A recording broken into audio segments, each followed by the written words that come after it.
বসিরহাট মহকুমাতে আসন্ন বিধানসভা নির্বাচন ঘিরে রাজনৈতিক উত্তেজনা বাড়ছে।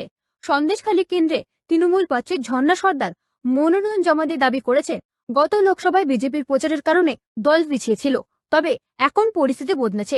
উন্নয়নমূলক কাজের জোরে তৃণমূলের জয় নিশ্চিত বলে তিনি আশাবাদী। উত্তর 24 পরগনার বসিরহাট মহকুমার রাজনৈতিক আবহ ক্রমই উত্তপ্ত হয়ে উঠছে আসন্ন 2026 সালের বিধানসভা নির্বাচনকে কেন্দ্র করে। এরই মাঝে সন্দেশখালী কেন্দ্রে তৃণমূল প্রার্থী ঝর্ণা সর্দার মনোনয়ন জমা দিতে বসিরহাট মহকুমা শাসকের দপ্তরে পৌঁছান, যেখানে দলীয় কর্মী সমর্থকদের উপস্থিতিতে কার্যত নির্বাচনের আবহ তৈরি হয়। মনোনয়ন জমা দেওয়ার সময় তিনি সাংবাদিকদের মুখোমুখি হয়ে দাবি করেন, গত লোকসভা নির্বাচনে সন্দেশখালীতে তৃণমূল কংগ্রেস পিছিয়ে পড়েছিল মূলত ভারতীয় জনতা পার্টির পরিকল্পিত প্রচার ও উস্কানিমূলক রাজনীতির কারণে, যা সাধারণ মানুষের মধ্যে বিভ্রান্তি তৈরি করেছিল। তবে বর্তমানে পরিস্থিতি বদলেছে বলে তিনি জানান। গ্রামের মানুষ এখন বাস্তব পরিস্থিতি বুঝতে পেরেছে এবং উন্নয়নের নিরিখে আবারও তৃণমূলের ওপর আস্থা রাখছে। তিনি আরও বলেন, রাজ্য সরকারের বিভিন্ন জনমুখী প্রকল্প, বিশেষ করে নারী ও গ্রামীণ উন্নয়নমূলক উদ্যোগ মানুষের জীবনে ইতিবাচক প্রভাব ফেলেছে এবং সেই কারণে ভোটের প্রতিফলন দেখা যাবে।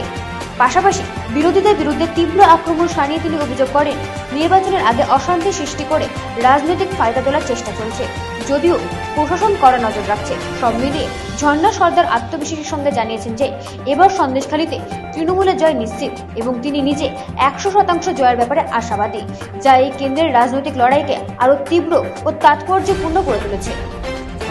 যেখানে একসময় মহিলাদের আন্দোলন তৈরি হয়েছিল, বিগত লোকসভায় তৃণমূল হেরেছিল বিজেপির কাছে, সেইখানে দাঁড়িয়ে আপনি কতটা জেতার জন্য আশাবাদী?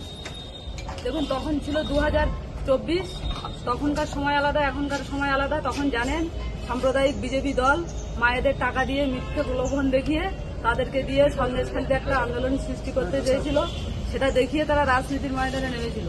তো সে এখন 2026, সেই সমস্ত মায়েরা এখন তাদের ভুল বুঝতে পেরে তারা তৃণমূলের জোড়া ফুলের ছত্রছায়ায় তারা চলে এসেছে। সেই জন্য জয়ের ব্যাপারে দেখুন, তখন ছিল 2024, তখনকার সময় আলাদা, এখনকার সময় আলাদা। তখন জানেন সাম্প্রদায়িক বিজেপি দল মায়েদের টাকা দিয়ে মিথ্যে প্রলোভন দেখিয়ে তাদেরকে দিয়ে সন্দেশখালীতে একটা আন্দোলন সৃষ্টি করতে চেয়েছিল, সেটা দেখিয়ে তারা রাজনীতির ময়দানে নেমেছিল। তো সে এখন 2026, সেই সমস্ত মায়েরা এখন তাদের ভুল বুঝতে পেরে তারা তৃণমূলের জোড়া ফুলের ছত্রছায়ায় তারা চলে এসেছে। তো সেই জন্য আমার কোনো জয়ের ব্যাপার আমি নিশ্চিত। হ্যাঁ। ব্যুরো রিপোর্ট, রাত দিন নিউজ নেটওয়ার্ক।